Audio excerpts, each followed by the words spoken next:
It's a Guy Jeans podcast.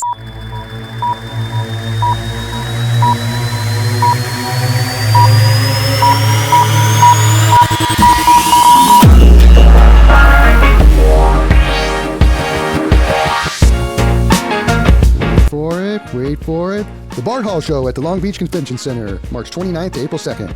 Known as the granddaddy of them all outdoor recreation events since 1946 have been based on this historical show. Join us as we celebrate 75 years of assembling more fishing, tackle, boats, marine accessories, quality hunting and fishing lodges, overland displays, and unique outdoor recreation stuff than any other show in California. Kids under 16 free. A full day of family fun, the kids' fish-free trout pond, the ultimate air dogs, the Great American Duck Races, Paul Bunyan's Lumberjack Show, archery, air gun ranges, axe throwing, fly fishing, hundreds of seminars, and so much more. Thanks to our great sponsors, Progressive, Accurate, Okuma, Daiwa, Shimano, Fisherman's Landing, Mammoth Lakes, Convict Lake Resort, Costa, Hobie, Rancho Leonero, and Turner's Outdoorsman. The Bart Hall Show, March 29th through April 2nd at the Long Beach Convention Center. Go to hallshows.com. That's hallshows.com. Hi there, my name is Guy Jeans, and I started this podcast to talk to interesting and motivating people living and manifesting their passions and ambitions into reality. I've always said, if you're passionate and love what you do, you will be successful. My guest today is a super fishy human. He loves to catch all species on a fly, and he's damn good at it. He's a captain and a guide, and he guides for both salt and freshwater fish. He's the former manager of the Fly Stop Fly Shop in San Diego, and he's currently a sales rep for Sage, Rio, Redington, Fishpond, Grundens, Tibor, and Rep Your Water. So without further ado, my next guest, Alex Cady. How's it going, Alex? I'm doing good. Yourself, Guy? I'm doing good, man. Nice. Glad you're here in my studio. We just did a little sales presentation because you're the rep for Sage, Redington, Grundens, Rio, Fishpond, Tibor. Yeah. Thank you. Yes. And so I want to talk about all that for sure and everything. But for those people that don't know, who is Alex Cady? Well, I've been fishing, going on almost probably 30 years now. Little kid was doing it growing up in Orange County, but I fished with my grandpa up in Oregon. Also growing up fishing the Sierra Nevadas, bass fishing, tuna, pretty much anything under the stars I tried for with a fly rod. Uh-huh. And did you grow up in Southern California? Yep, I grew up in Southern California, and then in 2003, I moved up to Mammoth, and I worked out of the trout fitter and guided up there for about 12 years. Before moving to San Diego to do a bunch of guiding and running the fly stop down there. And then this last year I took over I'm the assistant sales rep for Alex Ramirez, running the California, Nevada, and Arizona. So I mainly run Arizona and Southern California. You got, how many accounts do you think you have? Fly accounts, I'm at 9 for me. Yeah. And then I've got a bunch of conventional counts that is over 40. That's crazy, huh? Yeah. You're getting calls at all times of the day, and sometimes, some days, I call it like hatches a lot of times. It's a few days you don't see anything, then all of a sudden they all want it called just at the same time. So did you go to the Clearwater Guide School? Yes, I did. I went that in 2004. How was that? It was actually really cool. It's still actually the Clearwater. Well, it's the year that they made the change over from the Clearwater House to the Clearwater House in the Pitt River. Actually, we were the last people to stay at the original Clearwater House there because they made a mistake and they overbooked the lodge. So we had to go over stay with Dick at the original Clearwater House on Hat Creek, which is really fun, actually, because they've got a really cool stretch of water, so every evening you can go and tool on some trout when you get done doing all your guiding school stuff. That's cool. Who were the instructors there at that time? Oh, man. So that would be, I was Gino on that one, Andrew. Okay. I believe Dax had just started on that one. Tom April. Oh, okay. Mike Peters. It's kind of like the OGs of the world on that one. Yeah, you got some good schooling on that for sure. Yeah, huh? and I fished with like Tom April and Mike Peters and a few of those guys already, so I'd already known them. But it's like it was good to get their input on guiding from there. It just gave me that much more knowledge. Yeah, I've had some friends go through that same school and they loved it too. So after you did that, you went back to the trout fitter and started working there? Yep. I started doing guiding. They had me doing just beginner trips to start out with because they didn't want to bring you to the upper class yet. Getting your feet, getting used to people, how to deal with them, how to teach them. And then once you can teach those people, you can go up from there and do more guide trips up there doing from the East Walker, Crowley Lake. I mean, all over the place. Do you remember your first guide trip? So how was it? I did 2 trips on that one. I helped out a gentleman, Pat Yeager. Oh, yeah. I was walking down, fishing the East Walker, and I saw Pat there, so I sat down, I was trying to learn from him. He turns over to me, he's like, "What are you doing there, Alex? Get out here." So he sent me out with one of his clients, and we were fishing, and it was a big water day. It was probably 375 to 400 CFS, trying to stand in the middle of the meadow run. The gentleman that was guiding that day was a larger guy, so he was able to stand in that no problem, sitting there struggling, trying to break water in front of him for him to fish. But it was a fun time. Was this on Hot Creek? Or? No, that was East Walker. Oh, East Walker. Okay. Yep. And then the next one was really fun. It was one of the guys up there, Ty CA. His boat broke down, so he needed mine. He's like, "Hey, since you need to do shadow work, come on out with me." So I was with a gentleman who worked with... was a flight instructor, and actually I believe he also did flight instructors for Top Gun too, and his daughter on that one, and we crushed it that day. I mean, lots of good fish. They each got 4 or 5 plus fish in the 20-inch range. She got like a 23-inch, 24-inch brown trout, which is the largest of her life. So it was pretty hard when you have that kind of trip to go into the rest of guiding. Yeah. So you were doing the Walker. Did you do Hot Creek a little bit too? Oh, yeah. Or Hot a Creek, lot of Hot Creek. Owens. Yep, a ton of Owens back when they were stocking a lot. I mean, you were having amazing days for just numbers of fish. It's a great place to take people and to get people into fly fishing. Yeah. A lot of days on the San Joaquin too, which is like one of the most beautiful fisheries around. I still love that. That's still probably one of my favorite places to fish up there. Yeah. On it. So you guided there for how long? 12 years. 12 years, and then decided to head into the saltwater game? Yep, changing up things. Got a little stir crazy during the winters, Were you doing the snowboarding thing too? I was a little bit, but not a ton. I had my pass, and I'd hit it up before or after work, but it was not the reason I moved there. I moved there for the summers and fishing. Yeah. I wanted to be a guide. I'll kind of preface as to how I wanted to become a guide. I was back when Crowley was just kind of becoming what it is. The indicator game was just starting to do its thing as his early 90s on this one. And one of the gentlemen's up there, Kevin Peterson.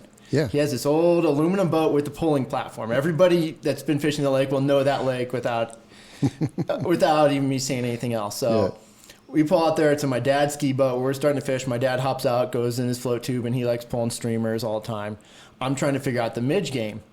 And to show even how long ago, this is when Kent Rionda still had his red speedboat. He didn't have his boat that he has nowadays. He had a red speedboat for those the river. Those that don't know, Kent Rionda is the owner of the Trout Fitter, right? Yes. Yeah, okay. On that one, this is before he's guiding and all that other stuff. And so I'm out there. Kevin pulls up next to me. He asked me, he's like, "Hey, can I fish?" I'm like, "Yeah, go for it."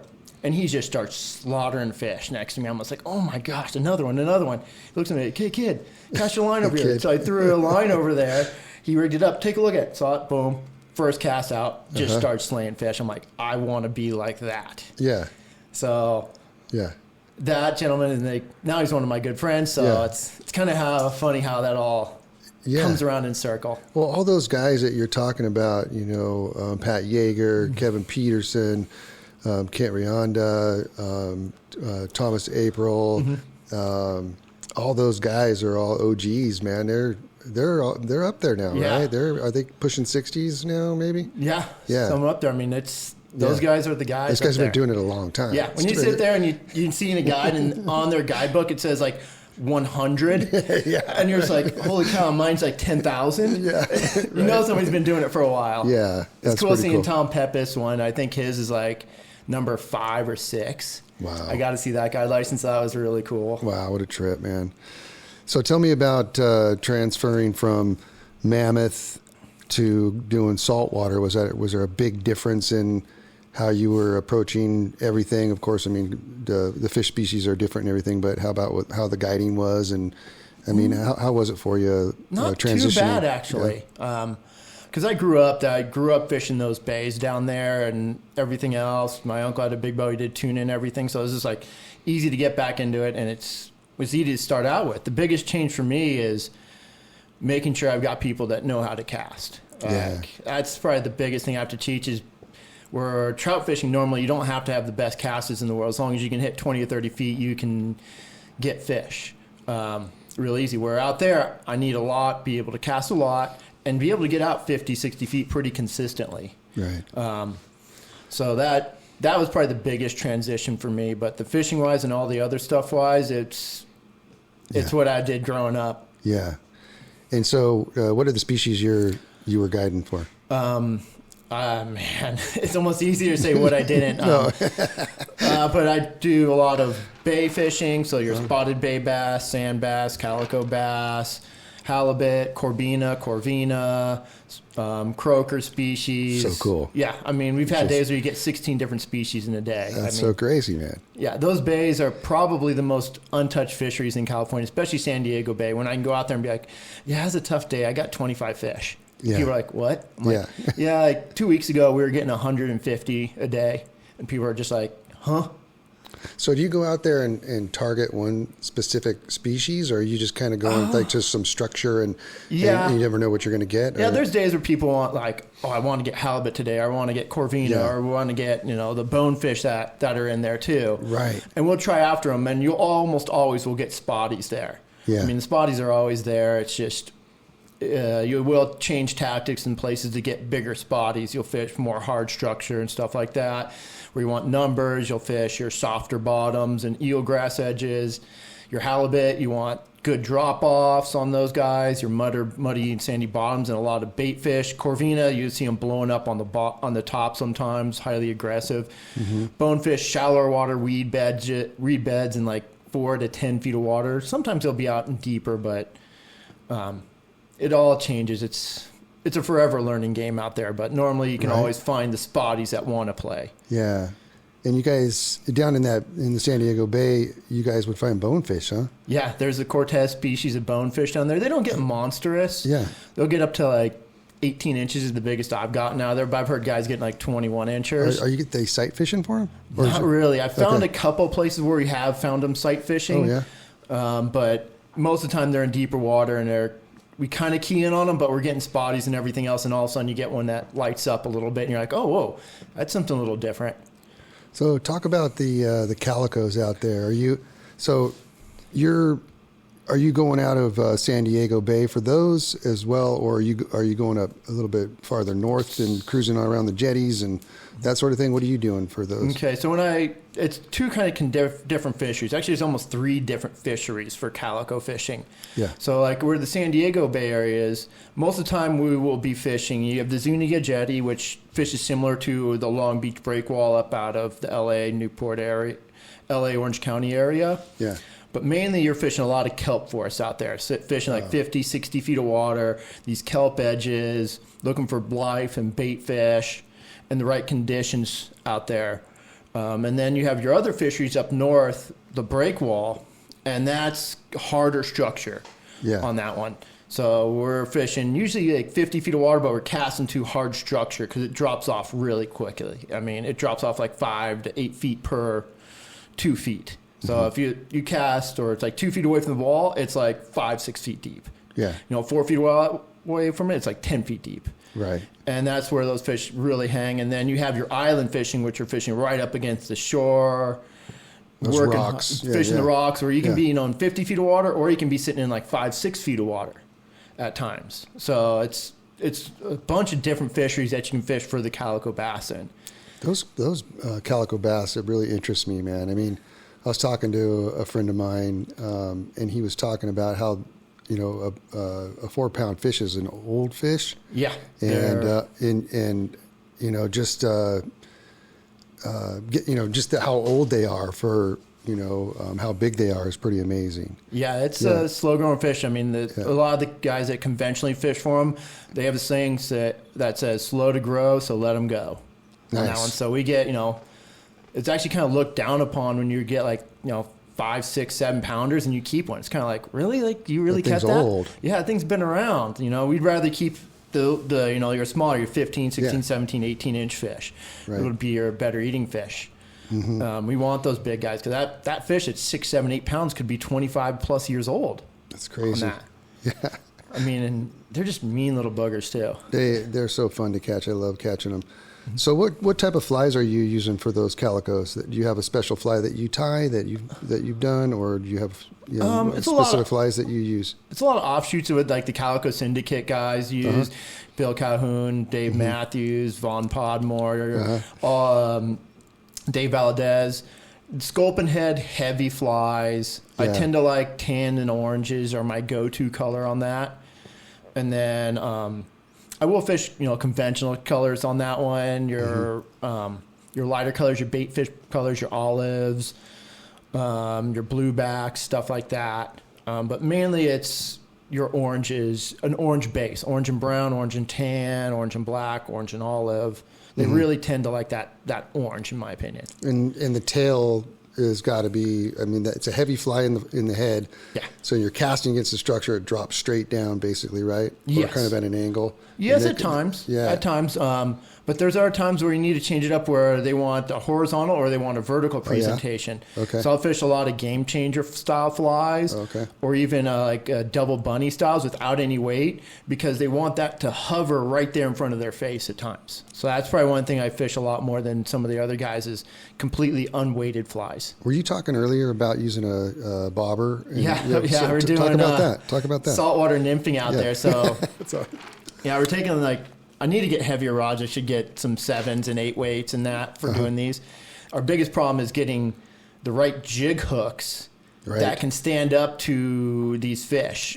Because one thing we should preface calico bass wise is I like to say every pound that you put on a calico bass is a 10% chance that you're not going to be able to land or stop it. So if you get a 5-pound hook into a 5-pound fish, you have a 50-50 chance of stopping that fish from getting into the structure. You hook an 8 plus, you've only got a 20% chance of dragging him out of there. I mean, there's, as I know of, nobody, at least in California waters, has landed a 10-pound calico up against structure on a fly rod. It just digs in. I've hooked them where I've hooked and they pin me and have actually been dragging the front of my boat in 4 or 5 feet. I watched one at Catalina. I know it's over 10-pound plus fish. It came up. I hooked a smaller one.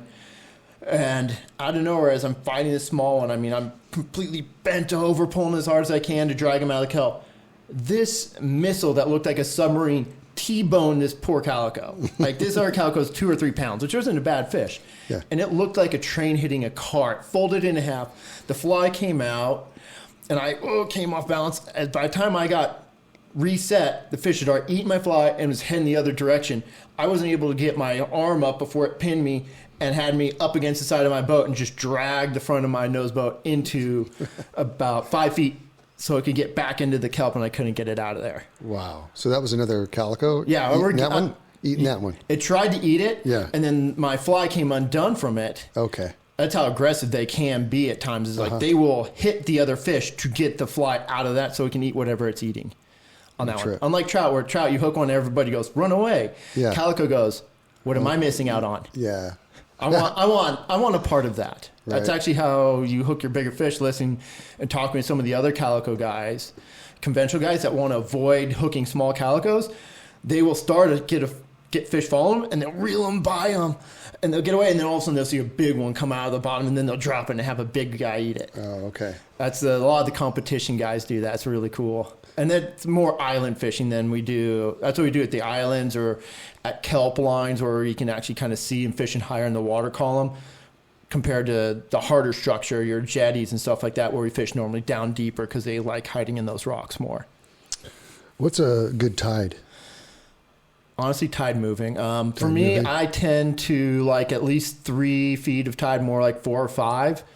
There are times where you can get too much tide, I think. Like when you get like too 6 much feet. Movement. Yeah, the fish can't get comfortable moving up and down, or it's just moving so much water. Mm-hmm. It'll be great for your other species, bonita, barracuda, yellowtail. They love that monster tides like that. But sometimes I can put down the calicos. Mm-hmm. But probably 4 to 5 feet of tide movement is my favorite. And I tend to like fishing the rock walls. Yeah. I tend to like the outgoing tide a little bit more. Okay. Personally, that's when I've caught my bigger fish, because it seems like the fish stay up a little bit closer on that one and kind of hopscotch their way down, because the insects and other creatures that they're feeding on are trying to move down and out. And also the kelp there becomes a little less to deal with. I saw a video one time of you, and I didn't know you very well, but I saw a video of you just sticking calico after calico off a rock jetty or something. Oh, that was... I think you were by yourself, and you had a video camera set up or something, but you're just that was the go down a little further. That was the OG days. That was fun, man. Right before Calico Syndicate put out their Calico movie, and that's kind of how I got to meet a lot of those guys. And I knew kind of Bill a little bit beforehand. I knew Dave Valadez from coming up to Mammoth on that one, but when I did that video, it kind of like I became friends with Keith and everybody else on that one. That was a cool video, man. What's better, day or night for calicos? Night. No, it's not even a question. I mean, especially at their jetties and their rock walls at night. During the day can be really good at the islands and your kelp bed fishing, because it's more tide based, and actually that heap helps bring the fish up. Okay. But the walls where like us as fly fishermen have the best chance of getting into big fish, Long Beach breakwall, it's nighttime. Nighttime, yeah. I've landed hundreds of calicos in the 8-pound class at night. Really? When it's low light, I've only landed 1 during the day. Wow. What a great little fishery there, huh? Oh, it's unbelievable. It's incredible. I've done it once with Vaughn. Nice, yeah. Well, Vaughn's the OG at that one. And it was pretty ridiculous. And I was with the Bueller brothers when we did it, and they're all, dude, it's a slow night. And I'm like, slow? We're catching fish, but they're all, no, it's kind of slow. And I'm like, oh. But what a blast, man. Yeah. I would love to do that again. Yeah. For sure. I'd love to get you out there. But it was kind of funny. I started to do that. I did it a while back. I mean, 12, 13 years ago, I think I did it for the first time. I did it with a gentleman that worked at the fisherman spot, David Ratchford. We thought, hey, dude, like, let's go out at night. Like, I've kind of heard a couple of the guys talk about it here and there, but it's like, it's been tough. I knew conventional guys did it at night, and they crushed it. And Dave talked me into it, and we went to the Marina Del Rey little breakwall. They have a little breakwall right there. Got there, started fishing for like the first 30 minutes. We got like 1 small 2-pounder Dave did, and I was like, okay, this is Yeah. And then all of a sudden, wham. You got a good one. I got an 8-pounder. Started, I'm like, okay. Didn't get anything the rest of that night, and okay, this is showing some promise. And I started bringing it out to a Long Beach breakwall, and it was really good. Like every night I was getting 7s and 8s for a while. And it's actually different than what it is nowadays, because I never used to get 8s on the inside of the wall. I only got 2s and 3s, occasional 4s here and there. And if you wanted big fish, you had to go to the outside of the wall. But now we're getting a lot of big fish out there. Like Glenn Weed has been just crushing it recently, and he's getting a lot of tanks from inside the wall. Yeah. Gentleman that worked at Bob Marriott's, Jeff Hernandez, he's the one that kind of like showed me that the inside of the wall was fishable, because it took me years to get those guys out there. Yeah. Doing that. What other species are you fishing for? Are you doing any of the Mako stuff? Oh, yeah. Talk about that. Makos always have a place in my heart. Yeah. More than any other kind of fishing, it's big game hunting. It's not normally, most of the time you're trying to hunt after the fish. Mako shark fishing, the sharks are hunting you. So I've experienced it once. Yeah. So you have to head out there. We look for the right things. You're looking for life. You're looking for current edges, temperature breaks, undulations in the bottom. All these different things are putting together to be like, okay, this looks like a good spot. Everything looks right. And pretty much once you set up there, you're there. I mean, you're not leaving that slick for a solid 2 to 3 hours. at times. I mean, you're just chumming. Yep, chumming, working away, seeing life out of everything else. Sometimes, you're lucky enough, you get, yellowtail or bonita to move in there. If you're really lucky, a couple of years ago, we had bluefin tuna on us, and we were catching 100-plus pound bluefin. Wow. Following the chum? Yeah. No way. Which is really cool on that one. But the goal is to see that mako. And when you're sitting there and all of a sudden you see that blue streak come rolling up, it's... Yeah. I mean, it doesn't matter how big they are. They can be, 10 pounds or 1,000 pounds. Yeah. They've always are just like mean. They're alpha. Yeah. Until something bigger comes in. Yeah. It's just cool to see that confidence oozing from a fish. Right. God, man. The time I did it, the fish came by and looked at me and then circled the boat, and then I cast to it. That's a trip. Yeah, you don't cast right off the bat because it's like you kind of need to figure out the quarry. I mean, we're sitting there with 10, 12, 14, 16s, and these custom-made monster rods that we use to handle these creatures, because you don't know it's going to be a 15-pounder rolling up or a 1,000-pounder rolling up. Mm-hmm. So and 1,000-pounders are their own animals. I mean, you just pretty much cross your fingers and pray that he does something stupid that gives you a chance to land them. Like we had one a trip I did for Dave Trimble with one of his good clients. We rolled out and I didn't see the shark. It didn't show its fin right off the bat because it was a windy day. It was pretty snotty out, overcast. This shark shot up so fast, and it's probably about 600 pounds, 12-foot long shark. But I called the shark Danny Trejo because he had these 2 white scars on either side right behind his eyes. Uh-huh. And that's like the only way I was really able to see him. So he shot up. I was like, well, it's a seal. No, that is a big shark. I was like, okay. I was like, all right, let me get the teaser ready. I'm like, hey, that client, I can't remember his name right now. I'm like, throw out, tease him up, and let's see if he'll eat. So he threw out there. Thankfully, like he knew what he was doing. So he's like, tease. He's like, I think the shark's going to eat. I turn around, and I just watch him eat. I'm like, uh-oh. Goes in there, and he sets the hook like money. And I think the crazier thing is when he set the hook, the shark turned over and looked at us. And he kind of looks at it and goes, sorry. So run over to the car, get it started up and start. Because normally I want to have the boat on when we hook a fish like that. I didn't think it was going to happen. Yeah. So we hook that boat and start putting it in gear. The shark turns around and starts following us. Swims underneath the boat, turns over to the side, and kind of like looks at us, goes underneath the underside, looks at us and goes like, really? Uh-huh. And then just slowly turns away. Doesn't go fast at all, like normal makos where you see the hook and jumping, you're running 50 miles an hour, jumping 10, 20 plus feet in the air. Right. The shark just turned off and just proceeded to dump 500 plus yards of drag without even slowing down or batting an eye. Did you guys get to turn them at all? Nah, Never even had a chance. Usually when sharks do that, it's game over us on the fly rod. We want to see this spectacular airborne jumps, and they want them to blow themselves out, because if they run like that, it's kind of like a sprint.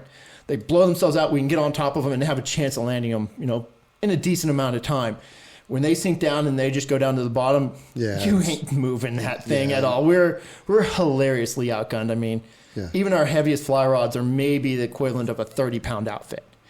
And these guys that are fishing for those things are using 150-pound outfits and still getting smoked. Yeah. So we're just hoping and praying. The flies that you guys are using for the makos, they're pretty big, if I remember. They're like, I don't know, maybe a foot long or longer. Oh, yeah. Yeah, and all like red colors. And right? Yeah, they tend to like brighter colors on them. We're not trying to imitate anything at that point. It's, your yellow, yum yellow, your reds, oranges are like your go-to colors. The cool thing is when you can get them fired up, most of the time they're going to eat subsurface, a foot or two, but we're almost always watching the fish take. But the cool thing is if you can get them fired up enough, and that's where we use a teaser on that one. Yeah, it is a spinning rod teaser, right? Yep, spinning rod. I actually use conventional because I can control conventional better on that one, but it's just some sort of teaser with, I know Conway uses a little swim bait on his at times. Mm-hmm. I used a mackerel on mine. Just something to get them going, get them really fired up. And then we kind of do a bait and switch with a foam fly on there that sits on the surface. We'll even use popper parents, and they'll actually come out and eat it. It's kind of funny. Like every once in a while you'll get an aggressive eat, but most of the time it's like watching a trout eat a trica. They just come up and go, hope, and just turn down. That's bitching, man. Yeah, it's such a different thing because you can hook these fish multiple times. It's not like one and done. You hook a fish, hook a trout, they're like, oh, see it, it's done. You've only pissed him off. Yeah. Like, you can sometimes hook some of these fish. We had one where he hooked the fish, must have been about 10 times. Wow. And he's just kept on coming back to the boat. That's crazy. So they give you a lot of chances on there. And that season is usually summertime? Yeah. It's been changing a little bit. Like, we've seen massive changes. And even in my short time, guys have been doing it forever on that one. Have seen bigger changes. But it usually is June. Beginning of June all the way through till November on that one is the seasons. And there will be primes. It depends on water temps. And those waters get really warm, well in the 70s, 75 plus. We stop seeing as many. We'll start seeing hammerheads.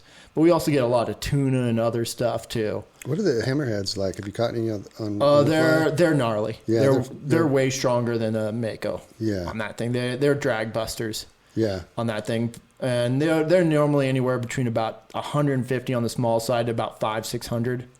And they're little terrors, aren't they? Oh man, they're aggro.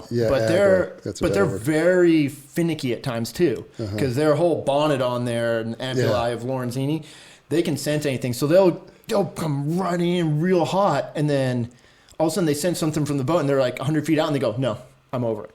Or they'll come racing in 1,000 miles, do one circle, and you'll throw your fly in front of them. They'll come up to the fly, and they'll sweep their head over it, and they'll sense something, and then gone.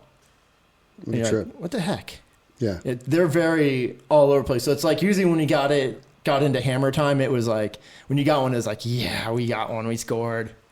I love it. So let's talk carp. Ooh, my favorite. We've both have competed in a really fun carp tournament called the Carp Throwdown, and put on by Al Q and Conway Bowman. And that's been a fun... That's been one of my favorite things to do. Yeah, is they run a really good event. Yeah. I always like to say, and like I said, the Carp Fest up here too. It's two parties with the tournament squished in between. Yes, is the best way to put it. It's a good group of people out there. Everybody. Exactly. It's not serious trout fishermen. We're like, ooh, I only fish a dry fly on it. We're like, yeah, we fish them on squirmy waters today, and you're like, yeah, are you hooking them? And they're like, yeah. I'm like, perfect, because we know carp make you become a better angler. By far. Right? People that are catching carp are doing something right. Yes. So that means you're figuring things out. You know what you're doing. You're a good guy on that one. And also, you can lower yourself to catching carp, which I don't think it's raising yourself up, but a lot of people think you're looking yourself, doing that. It's a love. So, Lake Henshaw. Yes. So what is it about that place that makes that place so special? So it became originally like John Hendrickson was the guy that kind of founded all that. Yes, yep, of course. Good old John on there. And it was about the hopper hatch there. Yes. Was what it was. And we just haven't been getting the same hopper hatch that we've had out there. But the hopper hatch is the claim of fame. You go out there and you see these carp with heads out of the water, almost their eyes looking out of the water, hunting down. It's like almost being on a trout stream in Montana during the first week of hopper season, and you're throwing against the bank, and these fish are, launching themselves and finding the hoppers, and that's how it was. So I made these fish, and we saw decent fish. Every once in a while you get like a 26 or 27 inch fish. I'm like, oh yeah, that's awesome. Yeah. And then things have been changing. Like we haven't been seeing the hopper hatches as much as we had, but when we had those big water years a few years ago, 5 years ago, I believe. Yeah. That were like raised up so much. And then the fish just start getting exponentially bigger. Like beforehand, my biggest fish, even like our other friend Dustin Sargent's bigger fish, was like 28 inches. Well, I went out there, started fishing it hard, and I was getting 5-6 fish in the 30-inch range a day. And we're all like, what's happening? But we're not getting them on the dries. We're getting them more on nymphs now and other stuff and shallower water stuff. But now the last few years, I've been getting them back on the dry bite again, which has been really fun. But we're also seeing these massive fish in shallow. So not only like the boat anglers having great fishing, the walk and wade guys are crushing it too, sight fishing, and big fish. I mean, every time we're hooking into 30-plus inch fish, which is, for me beforehand at Henshaw, that was, unheard of. Yeah. I remember the first time I competed in that tournament, there was a great hopper hatch. It was pretty cool. And I was like, oh my God. It was like they were like blowing off oops, somebody's going by. It was like the the breeze was blowing off the hills and blowing. Is that Yeah, right? it comes right. It blows them it blew the hoppers into the, and then it blows them out into the lake on that one. Yeah. So you usually get that one when you get the wind coming up over the hills and dying down, and it hits over those fields. Yes. And it blows over those hoppers, and you'll be literally sitting out there. It's so weird from every other carp fishery because henshaw changes so much in a day. Like most carp fisheries that you go to, you can be like, oh, they're going to be on these flats. I can find them doing this flat stuff and things like that. You can do that at henshaw, definitely. But to find your best numbers and your best fishing days, you have to change with what the wind does. Because that'll bring in different insects or different stuff. You know, stuff blowing off the trees and leaves and algae. They'll be feeding on that. You know, you get your insect hatches in there, your midge hatches, your hoppers and stuff like that, and numerous different other insects that fly into the water. And as the wind picks up, those insects start getting in there, and these fish get on these lines. So you'll be sitting out there drifting, and you're getting pelted by hoppers in the water, and all of a sudden you just see heads popping up everywhere. Yeah, I've seen that. Yep. And it's like is a scum line or something that forms off of some of the points, right? And some of the trees. It's pretty much just like on a river. Yeah, it's eddy line, and you can go out there and you'll just see a scum line going. You're like, oh, that's a big scum line. There's going to be a fish on that. And there's and eventually somewhere on that drift. But like I said, that sometimes won't happen until the afternoon. You get out there in the morning, and these fish are eating much slower, doing klooping and eating algae and other stuff off the surface, and mainly on scum lines. And you have to be really techy, really soft landing, and you have to put your fly in like a shot glass to get these fish to eat. Yeah. And then the wind starts changing. Wind moves a little bit. The fish move to a little bit different area. I mean, fishing will shut down sometimes for like an hour. Yeah. And then wind will change again. Fish will shut down. And then all of a sudden you get the big gust coming in.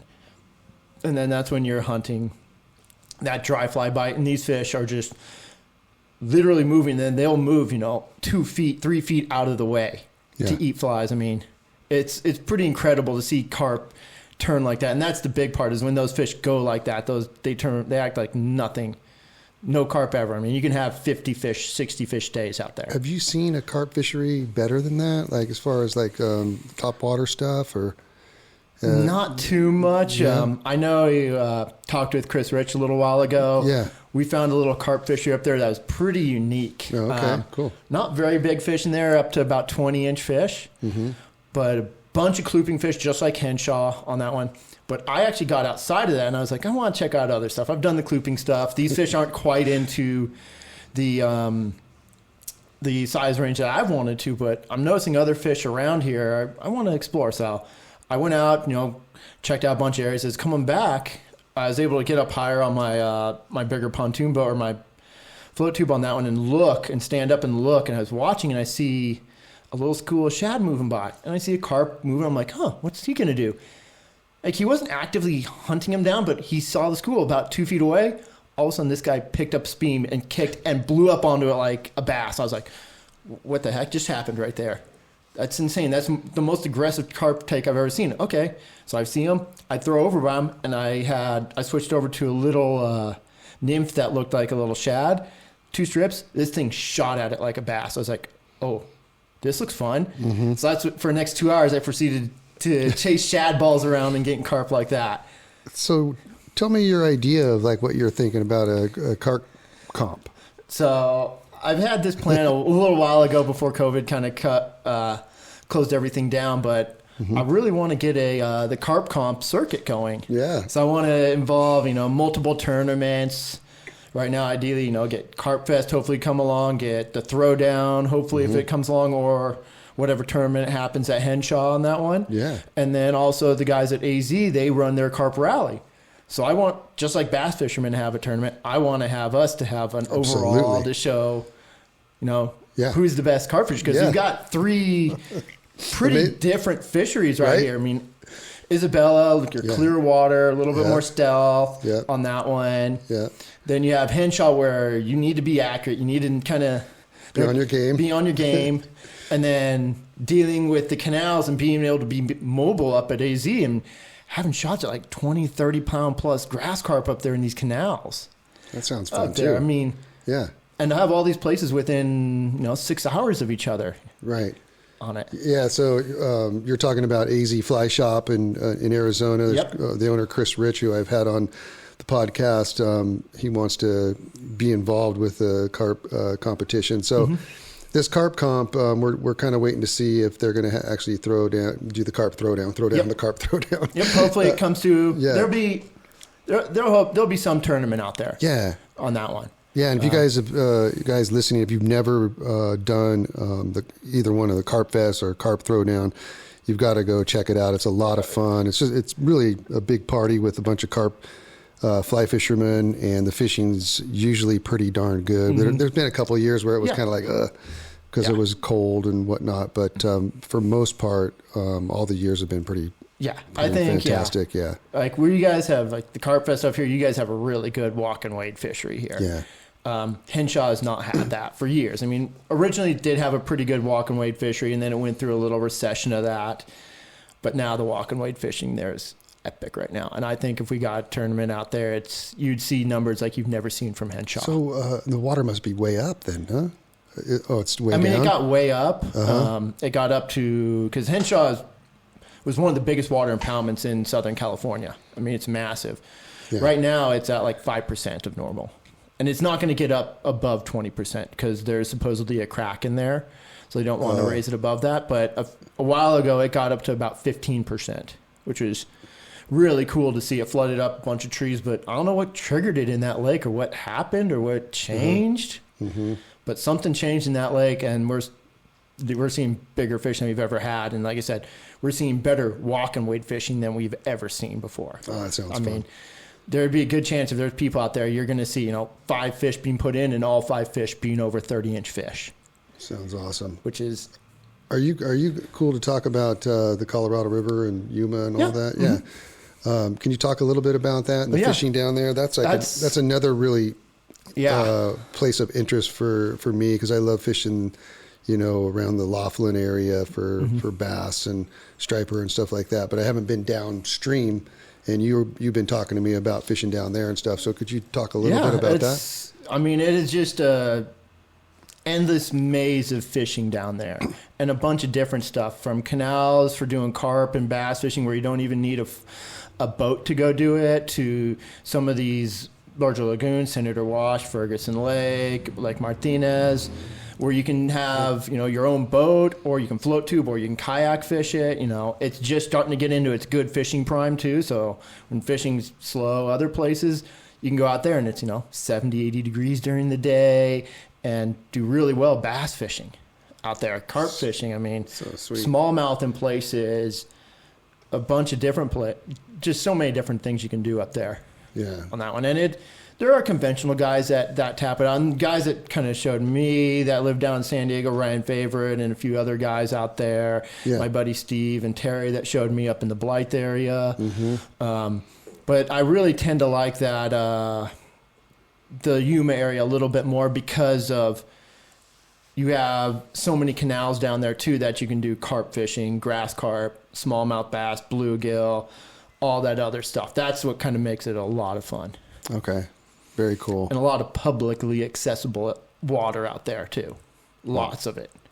Sounds fun. Definitely want to go check that out. Go fishing with you down there. Yeah, hopefully.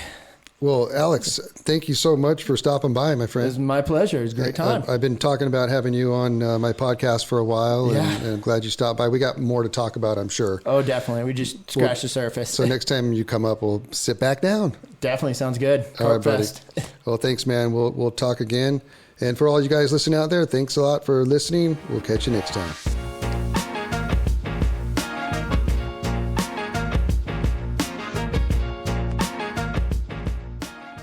It's a Guy Jeans podcast.